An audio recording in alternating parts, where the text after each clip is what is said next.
નમસ્કાર ખેડૂત મિત્રો, તારીખ 8/12/2025 વાર સોમવાર।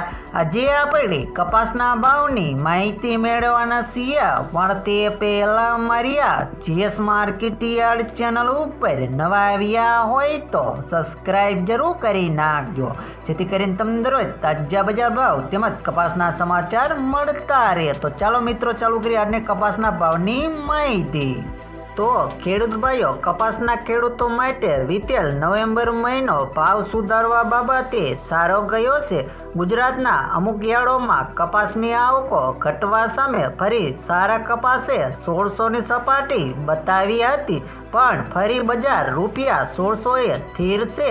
છેલ્લા એક મહિનામાં રૂ ખાંડીમાં રૂપિયા 5000 અને પ્રતિમણ કપાસમાં રૂપિયા 150થી 200નો સુધારો જોવા મળ્યો છે। કપાસમાં આવેલ સુધારા બાબતે કૃષિ પ્રભાતે 1.5 મહિના પહેલા કપાસ વેચવામાં બાકી રહેલા ખેડૂતોને જાણ કરી હતી કે થોભો અને રાહ જુઓ। ત્યારે કપાસના ઘણા અભ્યાસુ ખેડૂતોએ ન્યુરેક કોટન વાયદાની વધઘટ જણાવવાની જિજ્ઞાસા બતાવી હતી। ન્યુરેક વાયદો રાતોરાત એટલે કે 48 કલાકમાં 94 સેન્ટથી વધારીને 100 સેન્ટે પહોંચ્યો હતો। પછી સટોડિયા ત્રીજનો ખેલ કરી નીકળી ગયા, એટલે કે ફરી 94 સપાટીએ પહોંચી ગયો હતો। જો કે ફરી ન્યુરેક વાયદો સુધરીને 99 સેન્ટની સપાટીએ પહોંચ્યો છે અને કપાસનું સિઝન પ્રારંભથી સતત વેચાણ જળવાઈ રહેવાથી બહુ ઓછા ખેડૂતો પાસે કપાસ બચ્યો છે।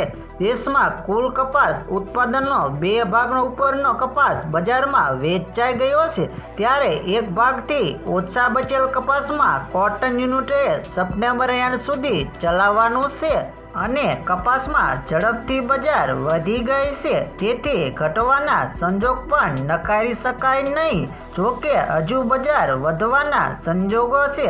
જો કોઈ નવું કારણ આવી જાય તો બજાર પાછી પણ ફરી શકે છે।